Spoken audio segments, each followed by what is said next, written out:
আমরা প্রথমতলা টু রানীবাড়ি এরপরে প্রথমতলা টু জন্মনগর। কি হয়েছে? রাস্তাটা একবার বেয়াল দোষ, আমরা গাড়ি করে একদম চালাইতাম পাইতাম, জল টল জমা বড় বড় গছ রইয়া বই থাকছে। কতদিন থেকে এরকম? এটা তো আজকে অনেক দিন ধরে, প্রায় বছরের উপরে হয়ে গেছে।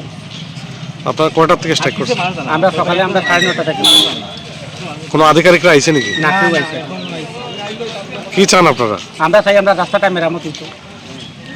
মেরামত নাই, আমরা এই রাস্তাটা মানে আজকে বিগত দিন তো তারকপুরের রাস্তাটা ধর্মনগর রোড এবং তারকপুর যেটা রানীবাড়ির রোড আছে এবং 40 দিনের রাস্তাটা বেহাল অবস্থা, আজকে প্রায় 7-8 মাস তো 1 বছরের উপরেও হইব এই রাস্তাটা। তো আমরা সরকারের বিপক্ষে নাই, আমরা সরকারের পক্ষে, কিন্তু আমরা দাবি হইল কি আমরা রাস্তাটা সম্পূর্ণ করিয়া দেওয়ার লাগিয়া আজকে আমরা পুরা ইউনিয়ন সহ পুরা কদমতলাবাসী আমরা এই বন ডাকছি, আজকে স্ট্রাইকটা ডাকছি।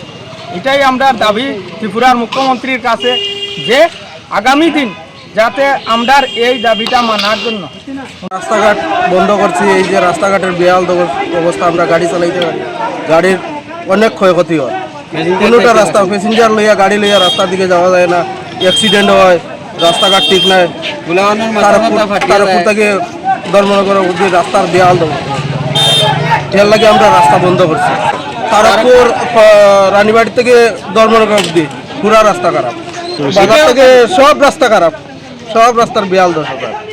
এখন চাই আমরা রাস্তা ঠিক করিয়া দেওয়ার লাগিয়া, রাস্তা ঠিক করিয়া দেওয়ার কাজ শুরু করার লাগিয়া, এর লাগে আমরা রাস্তা বন্ধ করিয়া রাখছি। যখন রাস্তা ঠিক হইব তখন আমরা স্ট্রাইক উঠাইব। কদমতলা যেমন এই কদমতলা থেকে ধর্মনগর, কদমতলা থেকে রানীবাড়ি, এই দুইটা রোড আজ বিগত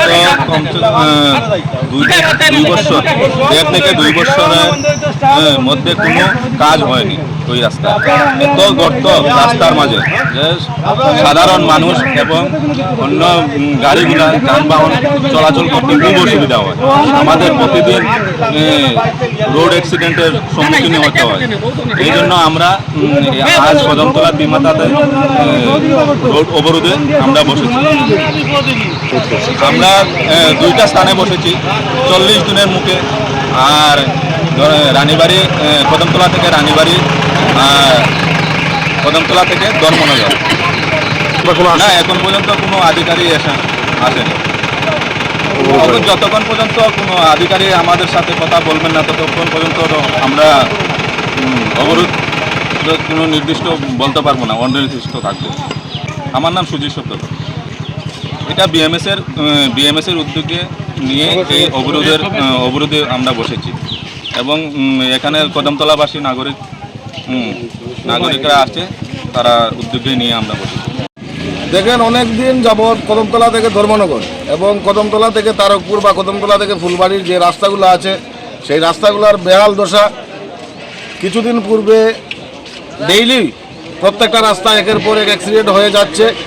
আমরা বাধ্য হয়ে আজকে এলাকাবাসী এবং এখানে যারা বিএমএসের যারা শ্রমিক আছেন, সবাই মিলে আমরা রাস্তাটা অবরোধ করতে বাধ্য হয়েছি। আমাদের মেইন উদ্দেশ্য রাস্তা অবরোধ করে মানুষকে বিভ্রান্ত করা বা মানুষকে যাতায়াতের অসুবিধা আমাদের মূল লক্ষ্য নয়। এবং আমরা যেটা কিছু সূত্র মারফতে আমরা খবর পেয়েছি, এই বিভিন্ন রাস্তাগুলোয় অলরেডি আমাদের সরকার জনসাধারণের জন্য এগুলো অলরেডি টেন্ডার হয়ে গেছে, কিন্তু এইসব দপ্তরের আধিকারিকরা কেন এগুলাকে কাজ করাচ্ছেন না, এটা আমরা ওনাদের কাছে জানতে চাই। তাই আমাদের মূল দাবি, এখানে খুব সম্ভবত সরকারকে বদনাম করার জন্য বিভিন্ন দপ্তরের আধিকারিকরা এটা চাইছেন।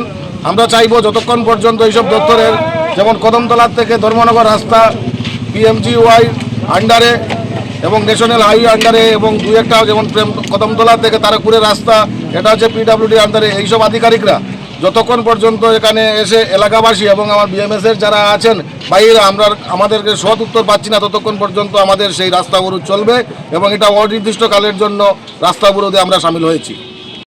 কোন রাস্তা? 40 জন তারকপুর রাস্তাটা, আমরা রাস্তাটা মেরামত চাই। এটা আজকে প্রায় 8-9 মাস থেকে আসেনি? না আইছে না। কি দাবি আপনাদের? আমরা দাবি হইল রাস্তাটা মেরামত করার জন্য। আজকে প্রায় 6 মাস থেকে কদমতলা 40 জন রাস্তার মধ্যে 40 জন তো এটা তারকপুরের রাস্তা। এই রাস্তাটা আজকে 1 বছরের জন্য খুবই খারাপ, কিন্তু এটার কোনো কাজ করা হয় না। অনেক বড় বড় গর্ত আছে। আমাদের মূল উদ্দেশ্য হইল এই রাস্তাটা ঠিক করার জন্য। আমরা সরকারের বিপক্ষে নাই, সরকারের পক্ষে, কিন্তু আমাদের এই কাজগুলো যত সময় পর্যন্ত হচ্ছে না, আমাদের রাস্তা অবরোধ থাকবে। এবং আধিকারিকরাও এখানে এখন পর্যন্ত আসেনি। ওনারা আসার পরে আমাদের যদি সুষ্ঠু সমাধান না হয়, তাহলে অব্যাহত বন্ধ এখানে থাকবে।